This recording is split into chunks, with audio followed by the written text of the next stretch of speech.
Hey everyone, welcome back to another episode of Oz Table Talk. My name's Luke. I'm at the table with Dave, Steve, and our newest guests, Chris. Hi guys. Yeah, welcome to the table. Hey.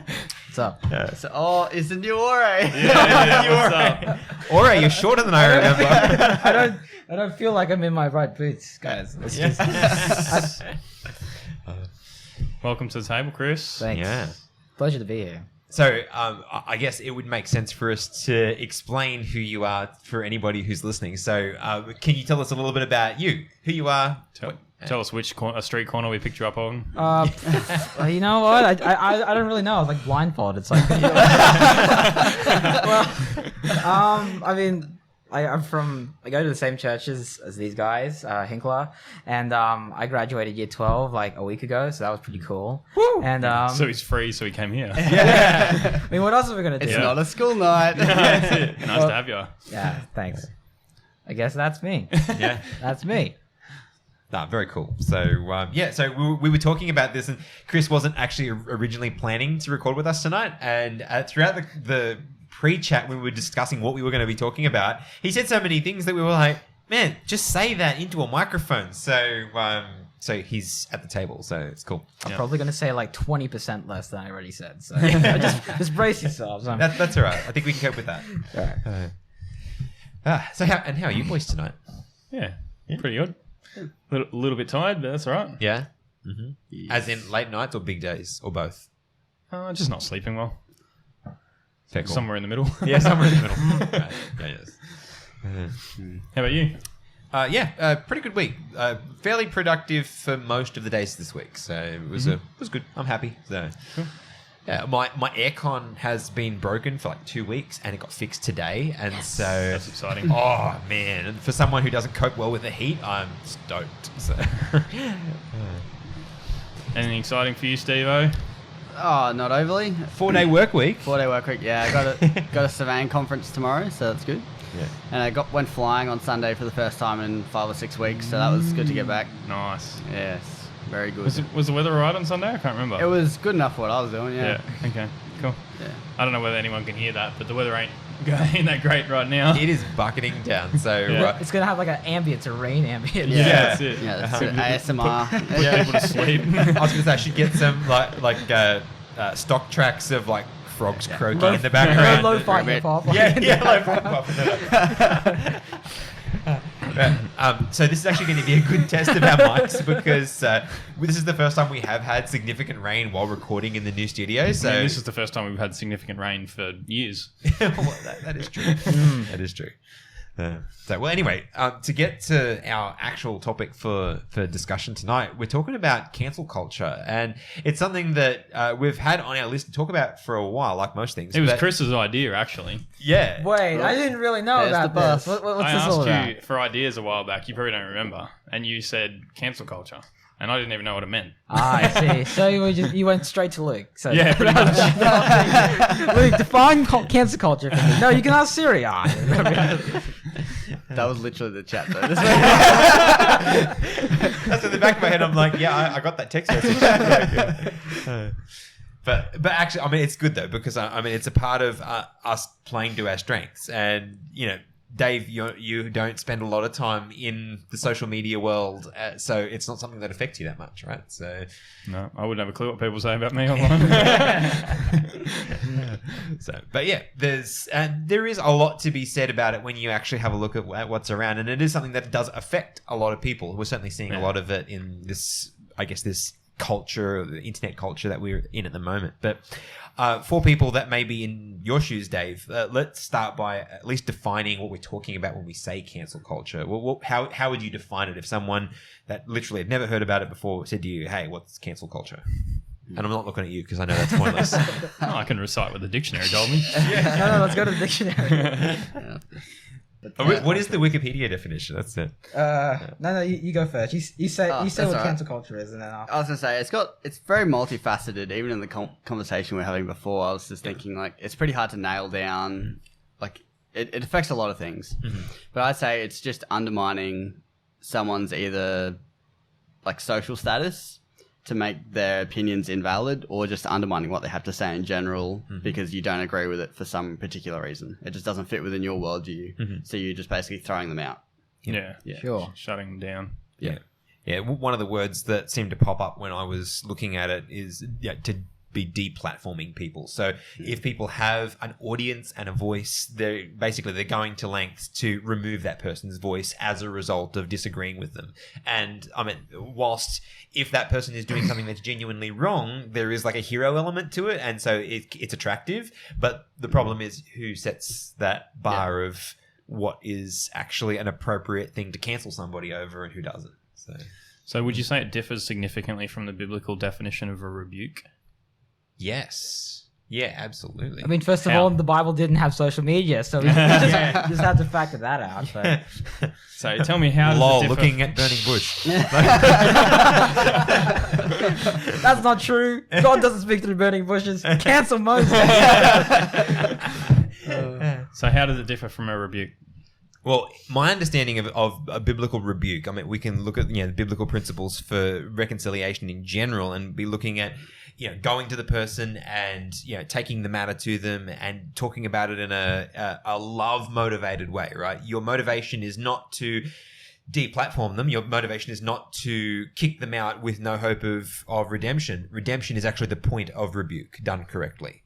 And I don't feel like we see any of that in what we would term cancel culture as we see it now. It's not redemptive by nature. It's not love motivated. In fact, it seems to be motivated from the people that are defending either themselves or somebody else on one side of the argument. And I guess the flip side of that coin is the culture that comes out of it, trying to fit in with your tribe. Like if your tribe calls out people that are doing a certain thing, then you want to fit in with that. You want to earn points in that social system that you live within.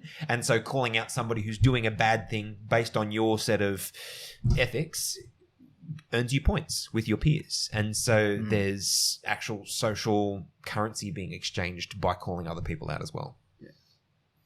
And on the like the actual flip side, if you're on the receiving end of it, your opinions or even facts in some cases are just downright being ignored with no room for discussion, or even like twisted. Like they can take like certain words you use, and then they can just be like, oh no, this is what that person's saying something, or this is actually saying this, when out of context. And then you don't have any opportunity to reply to that. That's true. Right? And plus, like with cancel culture and like with like I was talking to you guys about like Twitter and stuff, and how like cancel culture like is through tweets, and it's really hard to navigate where like a conversation starts and ends, and where like a cancel culture event like starts and ends, because it's like it's so big, it's so expansive, and there's so much text you have to like, and there's so much acceleration. Yeah, it's true.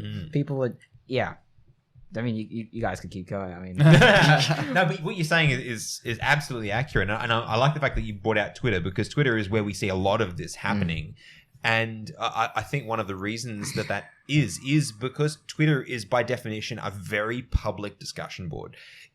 Facebook, Instagram, you tend to exist within your own community, right? The people that you follow and the people that follow you, and there's not a lot of truly broad spectrum communication going on. Whereas Twitter, as far as I don't know, correct me if I'm wrong, but Twitter is like the only major social media platform that is truly, everything is truly global, right? Like that's the way it was designed to be. It's designed to be that global messaging board. So therefore, if something takes, it takes like wildfire. And so if everybody jumps on the bandwagon, then all of a sudden someone's lost a job, or somebody's been kicked out of whatever position they held before. Well, yeah, talking about Twitter, Trump got cancelled pretty hardcore That's last true. year. He's got blocked off the site. Yeah. I'm sure it happened to someone else. I'm trying to think. I think it has.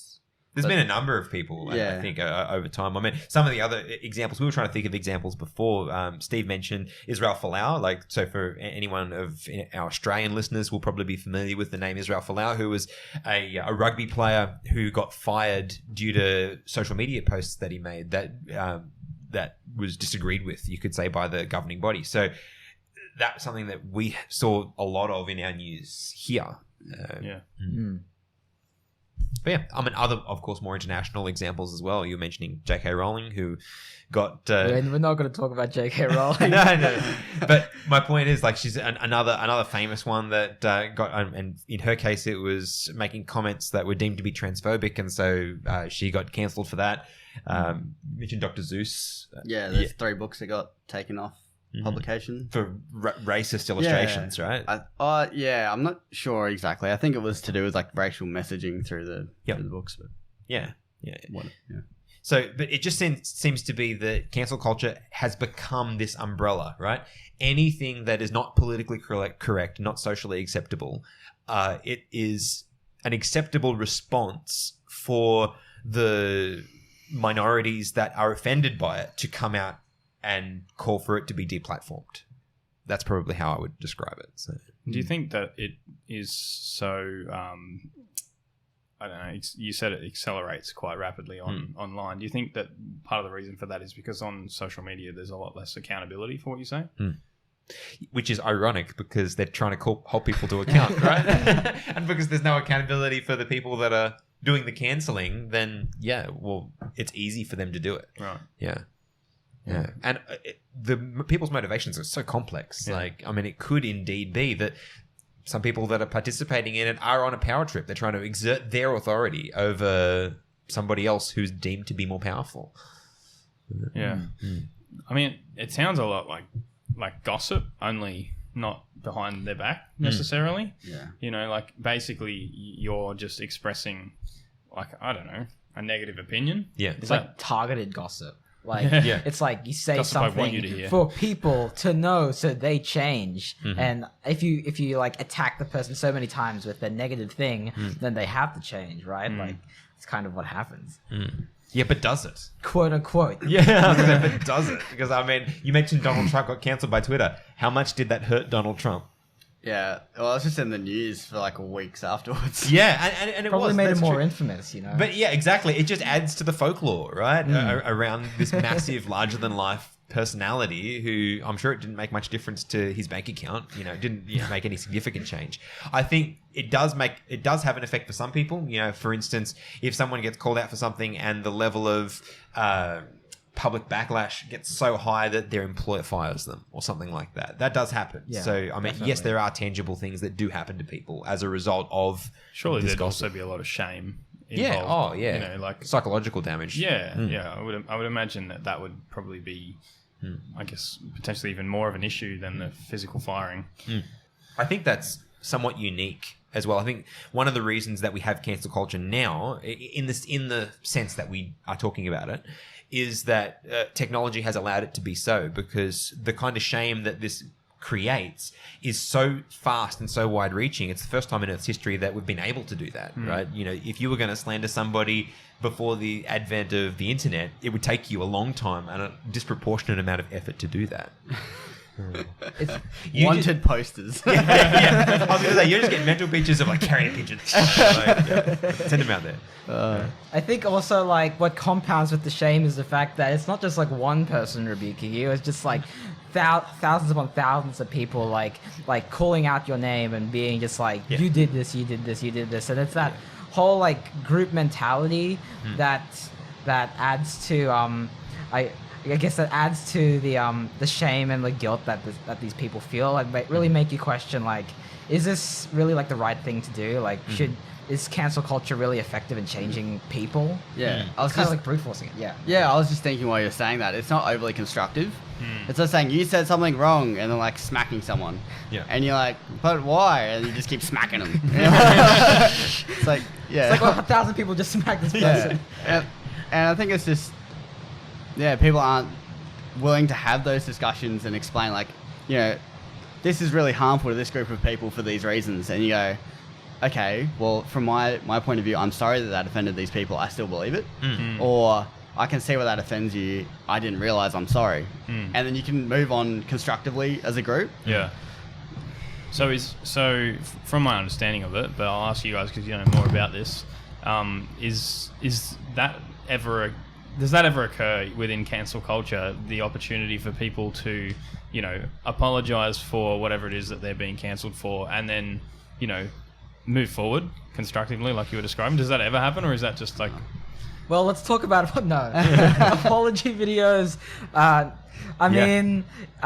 So when it does happen, Dave, like it can sometimes be very like contrived, and so even if the people are, even if the celebrities or like the authority figures are apologizing for it, like people could even cancel like the manner or the form that they're apologizing and the way that they even like they use their words or like the way that they frame themselves with the situation. And he so, doesn't really mean it. Look at the way he's doing that. Yeah, like they kind of like close read like everything this person says, and so even like a simple apology like can be scrutinized and analyzed, and unless I guess you show the vulnerabilities of yourself, like there's always an element of uncertainty as to whether like is this person really like has this person really moved on, like can we forgive this guy now, like so because of the mob mentality, you're saying that basically we treat our judgment corporately as having more value than the other person's,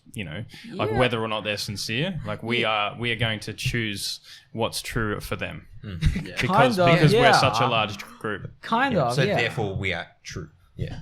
Therefore, we are accurate. Wow. But I think that's sad. This is human psychology, right? Like you put people in a big enough group with enough social incentive, they'll do just about anything.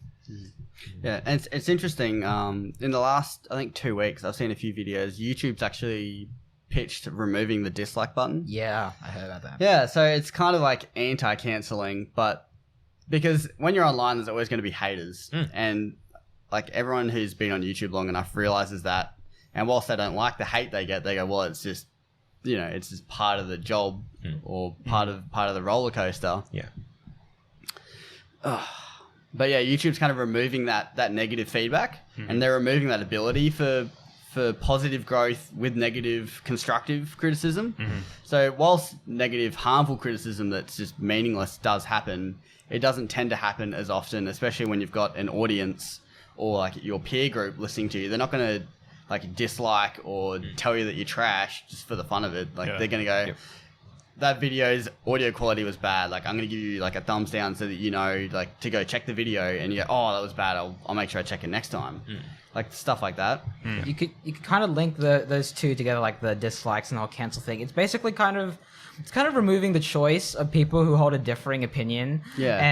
And by doing that, even though like these people are triumphing and saying, yes, this is the right opinion, it doesn't allow for conversation to be taken, like to take place where people can be just like, well, I disagree and here's why, or like your opinion is invalidated. Yeah, it's kind of like that. And even if it's not the person themselves, it's just another person who's speaking on behalf of the person who's being cancelled, there's still no chance. That's not how the internet really works. And there's one other thing that I was thinking about this week while I was thinking about this. And it's that society believes that everyone has, or at least parts of society believe that everyone has their own truth. Yeah. Right. But with cancelling, you're going from, oh, it's okay, that's your truth, to go, hang on a minute. No, my truth is the right truth, so I'm going to they're trying to or even hold like these our two... truth is the right truth. Yeah, like they're holding these two ideas like that are actually in tension, but they don't realize it. Yeah. And then when people call them out on cancelling them, going, hang on a minute, like you can believe what you want to believe, but they go, no, you can't believe that. You're like, well, hang on a minute. Because it infringes on my... Yeah. And you're like, well, pick one. But, so I guess one of the things that I'm hearing is that this is, yes, accelerated by social media, but this is not really a new thing. Like, I mean, it might have a new label, but it's not really technically a new thing. I think we can point out a lot of examples in history of this happening. One of the ones that stood out to me when I was thinking about this before was that even Jesus' disciples, when the Pharisees were saying to them, okay, we're going to beat you, and now whatever you do, don't preach in this man's name anymore. And they would just basically go, okay, go out and keep preaching. But they were effectively trying to cancel them. They were trying to deplatform them, remove their influence and their capacity to speak freely. And that's thousands of years ago. It's just that now we have larger, more far-reaching tools to do exactly the same thing. So it's actually a human nature issue, not necessarily a technology or a modern culture issue. I see. I was thinking because before we started recording, we were talking about the reformers, and I was thinking about how you could sort of see both sides going on there. So you guys were talking about how that the Roman Catholic system at the time was trying to cancel the reformers because their message was in contradiction to the churches. But in a sense, like the Reformation was an unintentional cancel in itself. Oh, yeah. Of the Roman Catholic Church. Right. Yeah. Well, of some of the things in the church that they didn't think were right. That's funny. But the difference I see is that was done in that constructive mindset that you were talking about, Steve. Yeah. Let's have a discussion. Right, and so when Luther posted the 95 Theses on the door, he didn't post them there to cancel the church. He posted them there to start a conversation to improve the church. But because the church had something against that, mostly money, they cancelled Luther and they cancelled, all of the other reformers of the time, whether it was Calvin or Huss or so forth. They just wanted to cancel them and their message, right? Yeah. And so I think you can sort of see a little bit of a distinction there between the two kinds of conversation that you guys have been highlighting. One where your opinion is completely invalidated, and the other where let's start a conversation about this. Like what you're doing is wrong, and I want to say that, and I want to stand up for the people who are being oppressed. But I'm not just invalidating your opinion entirely. I'm wanting to have a conversation. I'm wanting to work through it to sort of bring about, I guess, a reformation to them that was supposed to be reforming the church, right? Not starting a new one. Yeah. That was their intention all along. But because of the attitude of the church, that wasn't able to take place. Yeah. Anyway, I was just thinking about that because I think to me, there are lots of examples in Scripture as well of this thing, I guess, held in tension that, sometimes the same kind of thing can be done, but done for like a positive reason, and maybe done in a better way. But maybe we'll come to that a little bit later. So, well, I think one of the things that sort of came out in that is if we are doing it in this non-redemptive unidirectional cancelling, right? There's no opportunity for real apology. There's no opportunity for real dialogue or real change on anybody's behalf. How do we flip that? If there is you as an individual or a people group that is being marginalized somehow by something that somebody else is saying or promoting, then what is the appropriate response to that? How do we do it in a way that is healthy? Can it be done in a public forum or must it be individual? Oh, it absolutely can be done in a public forum. Because if we said it couldn't, we'd be calling out Jesus. And I'm not comfortable with that. Yeah. Jesus went into the temple and he tore the place apart, right? That was a public display of disapproval of what was going on in the temple, right? So, and keep reading the New Testament, and then there's tons of examples in the Old Testament as well. So sometimes a public rebuke is absolutely necessary, which is one of the reasons why I asked the question initially about the difference between rebuke and cancel culture. But anyway, I might come back to that in a minute. But what do you guys think? I'm still processing it. So. Still processing? Yeah. I'm not quite sure what the question was. The question was around how do we do this differently so that it can achieve a positive result, I suppose. Yeah. Is that fair, Luke? Yeah. So I was thinking about this during the week in the context of the contention between Peter and Paul. And, you could keep reading Acts and you could do the contention between Paul and Barnabas. Which was very sharp. Yeah, around John Mark, that was pretty intense as well. But the one that I want to talk about is in Acts chapter 15 and referenced in Galatians 2. And the reason why I like this example is because you can see both sides. Because actually, Paul was offended in this story by Peter's wanting to, I guess, join in with an inappropriate attitude, which you could see as a cancel culture that was going on, which we'll read about in just a minute. And his response was actually to cancel that. So let's have a look at Acts chapter 15. So it begins in verse 1. It says, "And certain men came down from Judea and taught the brethren, unless you are circumcised according to the custom of Moses, you cannot be saved." Right? So by saying that, they are cancelling all of the Gentile believers who have come to the faith, right? They've come to faith in Jesus. They have been counted righteous in the same way as Abraham was before he was circumcised. And now they're saying, you cannot be You are not saved.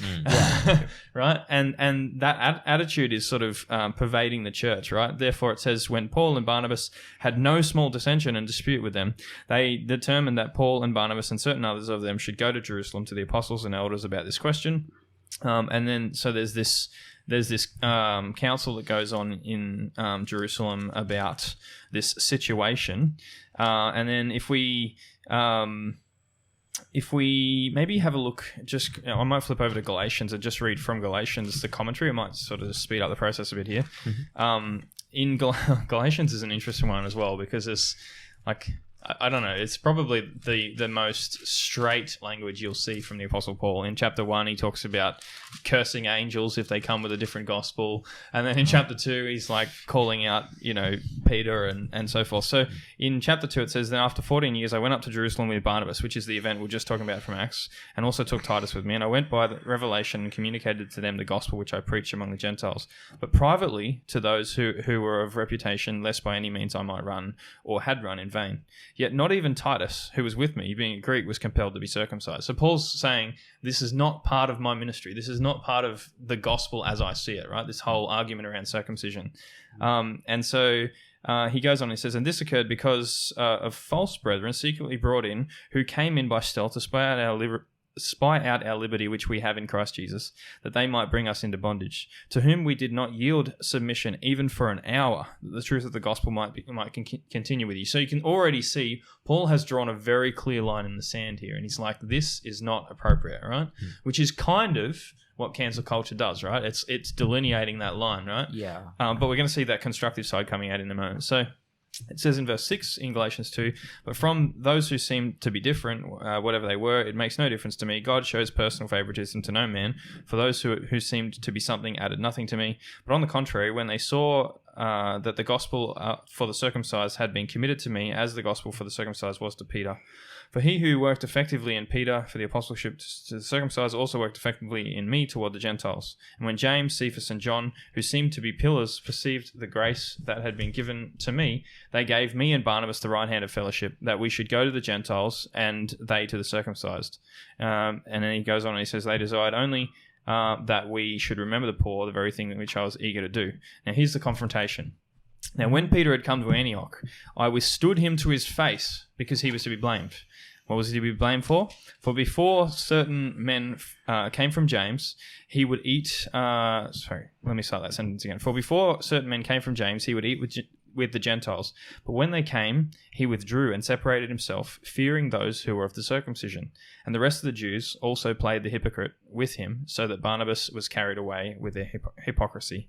And when I saw that they were not straightforward about the truth of the gospel, I said to Peter before them all, so public display like you guys were just talking about, if you, being a Jew, live in the manner of Gentiles and not of Jews, why do you compel Gentiles to live as Jews? We who are Jews by nature are not sinners of the Gentiles, knowing that a man is not justified by the works of the law, but by faith in Jesus Christ. Even we believed in Christ Jesus, that we might be justified by faith in Christ and not by the works of the law. For by the works of the law, no man shall be justified. And so you can see here, he after his rebuke of Peter, he's then restating, this is what we believe, is it not? This is what we're all here believing, is it not? This is the clear line in the sand that I'm drawing. It's not just for Peter though; it's for like everybody listening there. Right. Yeah. And so probably that the difference between like a rebuke and probably a straightforward cancel is that like this is a thing that's supposed to teach a lot of people. Okay. And even if Peter like made the mistake, like he is an example, and the situation is a whole example of like the mindset that they probably have as Christians, and probably we have today. And so it's probably prompting people who have the same attitude and mindset as Peter to change, which stands in contrast to what you'd see in modern days of cancel culture, where there's one person compelled to change by a whole bunch of people who have this like self-righteous attitude, being like, you should change. Right. We shouldn't change. You should change. Yeah. Interesting observation, Chris. I like it. And so something that you guys were mentioning before was what was the wording you used around It was something you were saying, Steve, about how when... Oh, what was it you were saying? Can I have a look at the book? Was it about like tearing down the person instead of just like discussing their thoughts and like undermining them as a person? No, not yet. No, okay. Anyway, let me just ignore that thought. It's gone. Doesn't matter. So, something that I think is really important from this passage to observe is what it was that Paul was particularly annoyed about, right? And that is that Peter, who had, by the way, in the book of Acts, he had literally just had this vision with the sheet where God was speaking to him about the very fact that the Gentiles were as much, children of his grace as were the Jews, right? And so Peter, he had received that light, he had been excited about that, and he'd been hanging out with the Gentiles. But then when these men came in who were Jewish, and they came in and they were sort of prominent Jewish people, rather than holding fast to what the gospel, living out the gospel in the circle that they were in, because they were having a gathering together where there were Jews and Gentiles, and they were all mingling together, right? And then these Jews walk in the door, and Peter just sort of subtly gets up and moves to hang out with them, and there's a divide then, isn't there, between the Jews and the Gentiles in the room, right?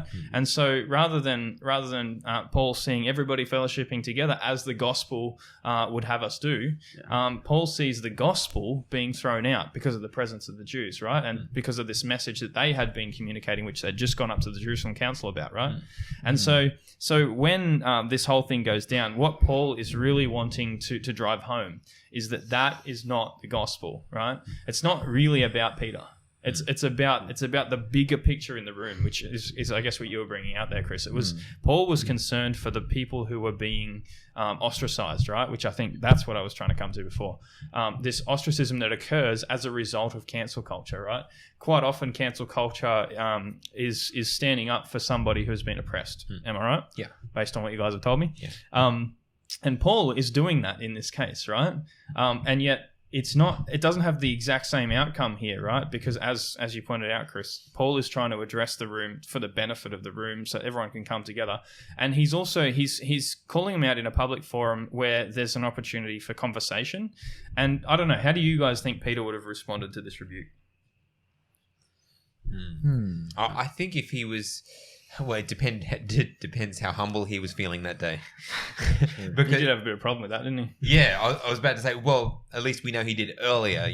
This is further on in his ministry. One would hope that he was a bit more in control of himself by now. But ultimately, I think that hopefully this would have been a redemptive thing, because obviously he believed the gospel, right? He believed that eating with the Gentiles, he believed that all of those requirements were not necessary. Otherwise, he wouldn't have been living that way. It was just that he was trying to save face. And so therefore he was being a hypocrite. And so if he was just unmasked by Paul, right? Paul just called him out and said, this is exactly what you were doing last week. Why are you doing this week? So he would have had no choice really apart from to say, yeah, well, you're right. Which is interesting because in the chronology of the book of Acts, this is early days for Paul. Right, he's not the big figure in the early church that he will be at this stage. Right, Galatians is the first book he wrote. So this is like junior Paul, and he's calling out Peter, who was the top dog, amongst the Christianity. I think that's one of the key points too to this situation, because like the Bible teaches later on how you deal with like a disagreement with someone, like you deal with it personally and then go up. But I think this story in particular, you have Peter, a public figure, like the head of the church, doing something that he knows is wrong. And making a public mistake as well. I think that's the other thing. It's him doing something that he knows is wrong. Yeah. It's not like he's doing it in ignorance and then having to apologize. Yeah. And that's why it was an appropriate response from Paul. Yeah. And that's why he had to do it publicly, because if you let it slide, like I said, even Barnabas was taken away. Like, the whole room was corrupted. Yeah, Paul's right-hand man is still, And Paul's like watching it all go down, being like, this is wrong. Got to do something about this. Yeah. And like if you read Galatians chapter 1, you understand just how firm Paul was on this perspective of what the gospel meant.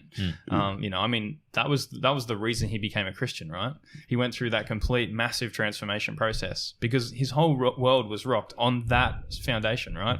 That salvation came by grace alone, right? If it hadn't have been for that, he would have still been killing Christians.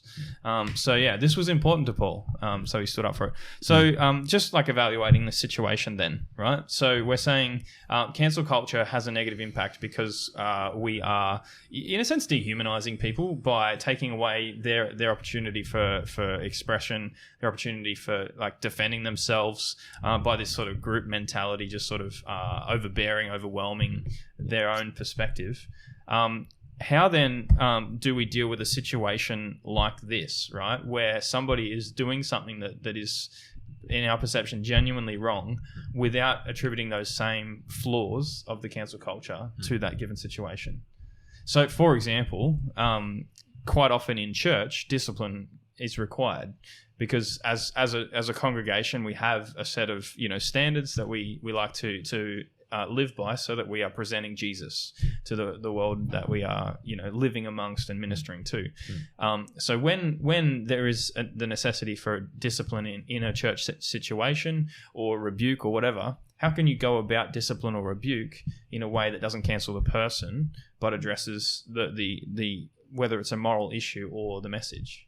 I believe it's dialogue. I think the only way to have an effective approach is to dialogue with the person, because if they don't see where they went wrong, then, you know, it's just two people not listening to each other. So I think you need to have that, which is hard, right? Because it means that both people have to be willing.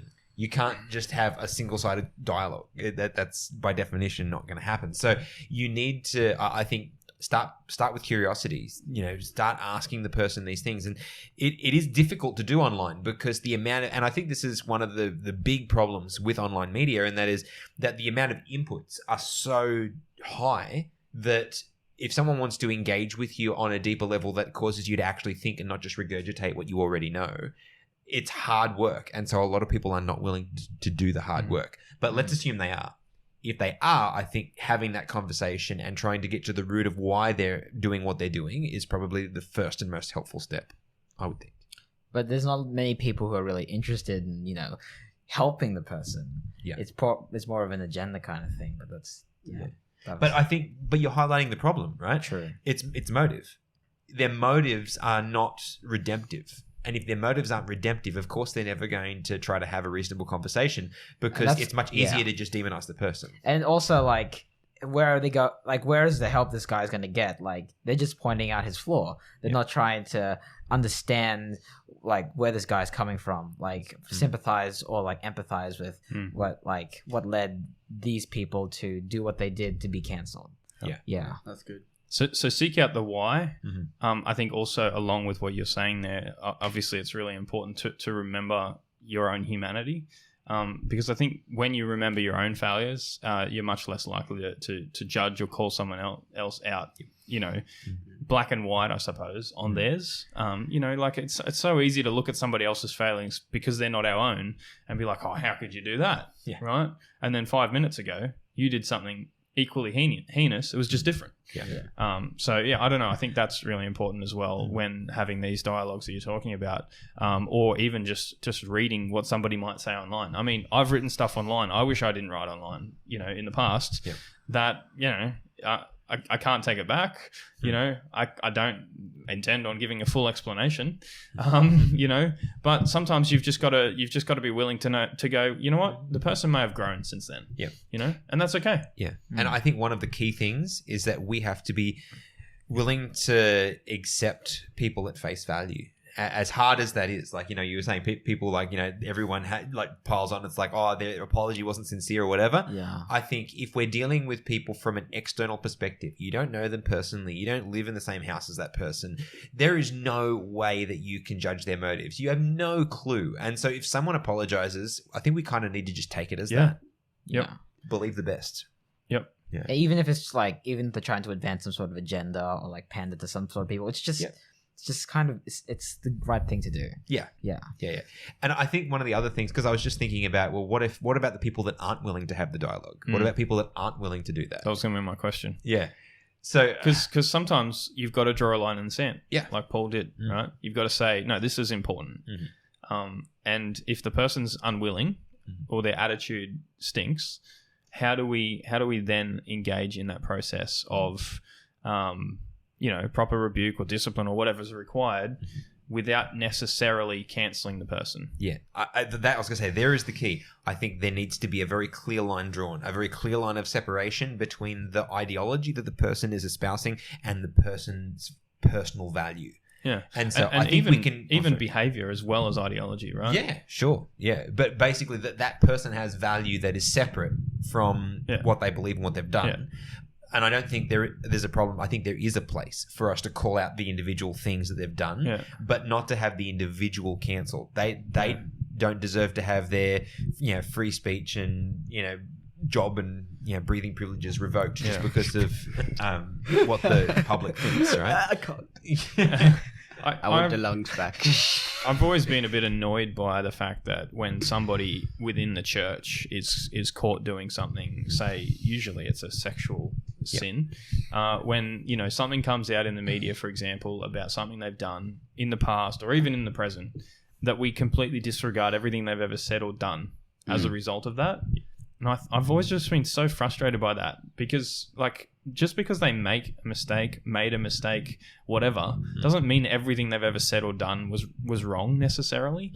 So I think we should still, like you said, we should still allow them to have that voice, right? Even if it is the voice of the past, in say written content or whatever. But you've obviously also got to hold them accountable for their actions, right? But it's separating those two things in our mind that I think we find so difficult. Yeah. We're so happy to write someone off entirely, when I think maybe a better response would be to apply appropriate discipline, ask for a heartfelt confession of wrong, and then move forward. Yeah. Not live in the past, move forward. Yeah, and I think it's giving them the choice, because one of Luke's questions was how do you deal with people who aren't doing that? So like you're saying, Dave, you just present them with a choice and say, hey, look, these are the standards that we've all agreed to be living by, behaving by. Yep. And if you're choosing not to do that, we're not cancelling you. You've cancelled your own membership to be in this space. Yeah. And all we're doing is just giving, we're just respecting everyone else's rights by asking you to not to stand by your decision not to be here. Yeah, you just triggered a thought. In the example that you gave of Paul and Peter, that was ostensibly two members of one church, right? As in they were a part, like you were saying, that they were within a community of faith that had certain agreed upon principles that they were operating within. I think we shouldn't expect people to conform to how we view life if they're not a part of the tribe that we understand. If I'm going to call someone out on something that they're thinking or saying or doing, and, they are a part of, gymnastic circles in Los Angeles. I don't know what their life looks like. It's like... Imagine cancelling someone based on just doing that. That's not allowed. That was a satanic symbol. Yeah. Oh, man, you've been a part of the same God church did as not I've been in. design you to stretch like that. Yeah. Okay, I know that was a really weird thing for me to pull out. Okay, I get it. It was just the connections that got drawn at the time. But my point is, I'm not a part of that culture, and so I shouldn't profess to be able to be an arbiter of justice within that culture. Yeah. And whilst there are some principles that are universal, my point is that I think our responsibility to call people out escalates the closer we are in relationship to them. Well, and the right and the authority you have to do so. Yes, exactly. If one of the teens in my class is misbehaving, I have the right to say, hey, can you be quiet and listen? Or exactly. Can you guys stop talking while we're talking? But if we're outside and they're playing a game of soccer on an oval that I don't own, I've literally no right to go and stop them playing soccer, even if it annoys me. You often get annoyed by people playing soccer on someone's oval? No, it's just the connections that were made at the time. He was just doing his own gymnastics In Los Angeles. of all places. Oh man, why did I pick that? Like, of all the things I could have picked, That's why what did we my all brain wanna go know. there? Well, gymnastics is probably from dinner. Yeah, I was going to say, when gymnastics came up at dinner. LA, I've got no idea. Well, the original thing that I was going to draw out, like I was thinking of like movies and like culture that exists outside of like No, that something that I'm makes sense, familiar yeah. with, and so LA was Hollywood. the location, and then I started thinking, well, Hollywood gymnastics. Hi guys, I'm a professional Hollywood gymnast. This went somewhere I didn't expect it to. Yeah, I was going sharp left turn, mate. Like when we started this conversation, I never knew this is where we'd land. So, Wait a second. Hold tight, just for a second. So I just want to finish the other thing that was on my mind before it escapes me, and that is for people that are outside of that circle of influence where we have the capacity, the responsibility to say something. I think that the best thing that we can do outside of that is be the voice for change in that area, not to assassinate the individual, but to speak on the principle. So, hey, you've got a voice, right? You've got a Facebook account, you've got an Instagram account. Talk about it in the positive sense rather than trying to make an Undermine example of someone someone. else, Yeah. It's like that's a fair point. What do you think about this? Yeah. discourse. Conversation. Then you have to listen. Oh, Hard unbelievable. work, Who else to do that? Hard And work. care. And Far care. out. Yeah. Care bear. Yeah, I think. Yo, relationship goals. Am I right? Yeah. Calm down. Whoa, okay. Left turn. I guess he's graduated. Yeah. That's it. He's ready now. I'll allow it. Hey, do you have a right? I just wanted to take us back to Jesus, right? So, because he was obviously cancelled, in the most obvious way, and he and Stephen, both of which, when they were experiencing their cancellation, I know my terms, so you're gonna have to forgive me for that. No. They both had an attitude which I think would, I guess, be instructive to this conversation as well, in that both of them were asking for the people that were cancelling them to be forgiven. So if you ever find yourself on the other side of one of those, I suppose that would be the biblical precedent for how you respond to being cancelled, would be to respond with grace, to respond with forgiveness. And I think, along the lines of that, I think, Jesus' message to us as individuals was, do to others what you want them to do to you. So if that's our intention, if we're on that side of cancelling, that we would forgive them, then I think Jesus' message to us is that we should not be putting them in that situation either. So I think I would like to draw the line in the sand as to say that cancelling in the sense that we've been talking about tonight it's not okay. Let's cancel cancelling. Yeah, let's cancel cancelling. But having said that, there is a place for standing up for what is right. There is a place for standing up for the oppressed. There is a place for rebuke. But I think the method is what's important, and the method, I think, always needs to be about redemption, as you pointed out, Luke. We need to be always looking for bringing this person back, not just shoving them in a hole. And like you guys were talking about, it needs to be about developing dialogue and listening, understanding, not just ruling somebody out based on something that they've said. Yeah, absolutely. I was just thinking one of the other, because in preparation for this, I was reading some articles, and one of the ones was being discussed, this concept of the triangle of people assigning roles. People could either wind up in the victim role, the villain, or the hero, and essentially when people That's what they say. Yeah, I thought that one said Vietnam for a second. Like villain, Hey, hero, Who's the hero of Vietnam. Vietnam? William. Man, you guys need to stop reading over my shoulder, because these notes are not designed to be read by For anybody somebody else. who finds such pleasure in attractive things, your handwriting.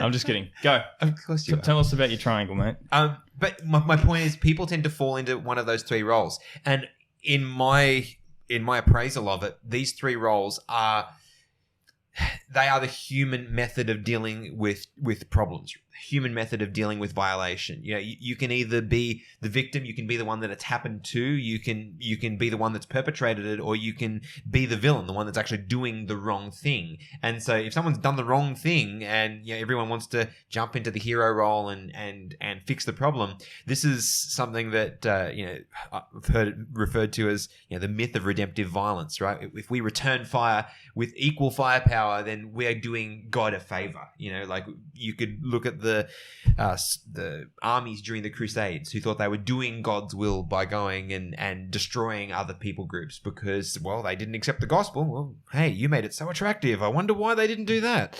You know, so I think that we need to get ourselves out of this because this is the default way that we're going to relate to each other.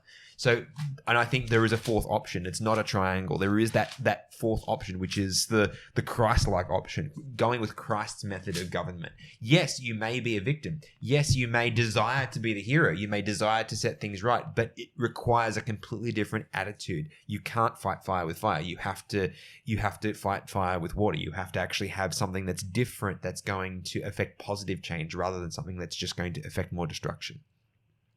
Amen. Yeah. Yeah, we were reading, that just triggered a memory from last night at Bible study. We were reading Romans 12, and Romans 12:21 says, do not become overcome. Ah, that's right. Do not be overcome by evil, but overcome evil with good. Yeah. So yeah. Yeah, for a minute there, I thought you must have written his Bible. Couldn't read it. I'll take that. Yes, great verse, Steve. Yes. And then, like, I think, isn't it in the next chapter that he talks about... That's next week. Oh, I'm sorry. Yeah. You're going to spoil the ending, Dave. Spoiler alert. Isn't it next chapter where he talks about how by responding with kindness, we actually heap coals of fire on the head of... That's the verse before. Oh, is it? So that's 12. Okay. Yeah. So I'm not spoiling the ending. You're not spoiling the ending. Yes. Lucky. Yeah. Love it, Steve. Love it. Respond with kindness rather than violence. Yeah. Who would have thought that triangle would have been instructive? You know, when I started drawing a triangle, I thought I'm going to get called out for doodling again. So you decided to put some ancient hieroglyphics next to it. Yes. It didn't help because then you started talking about Vietnam. It's either that or LA, right? Yeah. So, Hollywood gymnast. This is getting worse. So, I feel like we've kind of answered the questions. Of course, there's more that we could talk about if we wanted to go down different rabbit holes. But do you guys feel like there are any key ideas that we haven't dealt with that need to be dealt with before we wrap this one up? Oh, I don't know anything about this topic, so no. You've just been talking about it for an hour, so of course you know nothing. There's that argument where like people justify like cancel culture because it's hurting like a certain like minority or it's hurting like a certain like group, and therefore because it's hurting that group we should all like jump in. And that's probably I don't know if that was it's a relevant facet, but we can definitely answer that question with is it still the right thing to do, even if we're defending like a certain like minority or a people group. Does that give us the moral means to be able to exact like justifiable revenge and all this like verbal violence against like people? So I mean, we could talk about. I mean, like I was reading like the articles and talking about. Wait, what? What now is he asks. What? No, it's fine. Go. I mean, like I was reading a couple of articles and people are pointing to their own experiences, whether the topic of the cancellation is on things like gender or race or sexuality or like or assault, you know, and there are all these minorities that are speaking out and saying like, oh, it's because of this person and it's because they were canceled and these people should be pointed out, like the whole Me Too movement, you know, and all the people that got canceled for that. So when Jesus was tried to be tricked, right, when they brought out the woman who was caught in adultery to him, it's a bit similar to what you're talking about, right? Yeah. You know, he defended the minority, but he didn't do so by stoning the majority, if you know what I mean, right? He started writing their sins, we believe, on the ground, right? But he would have written it in such a way that it would have only... Oh, well, this is the way I believe anyway. I should preface. He would have written it in such a way that that each person would have seen their sins in the ground there, written in the ground there, without the person standing next to them knowing that it was theirs. Right? That's the way I believe Jesus addressed the situation, because he was trying to call them out without making them into the same public spectacle that he was trying to defend, if that makes sense, right? Yeah. So he by supporting the minority, by showing solidarity to the woman, Jesus wasn't then like flipping the situation on its head and then condemning the others, if that makes sense. Yeah. So what you're saying is it is possible to support the minority without resorting to the same negative, destructive tactics that we're trying to war against. Yeah. And I think in practical terms, the way that you can do that is by like not shooting the messenger. You know, when the problem you have is with the message, right? So rather than calling the person out individually for what that they have done or said in response to in opposition to the minority that Chris is talking about, I think the way that we can approach that is to call out what they're saying that is wrong, rather than to call them out. And that's, I guess, the way I see Jesus dealing with the situation. Yeah.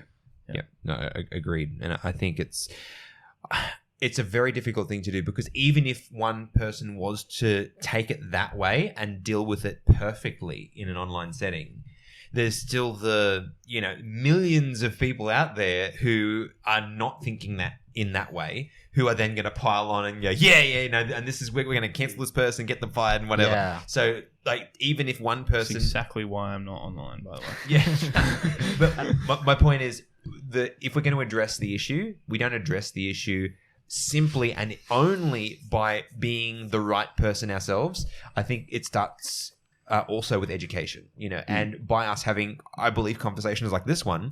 Hopefully when people hear this, if it's something that they are tempted to do, they might think about this conversation and go, you know what, maybe there is a fourth option. Maybe I don't have to conform to the popular narratives of what I do with this situation. You never know, they might cancel the conversation. True. We could get cancelled. I mean, there's been individuals that don't like us.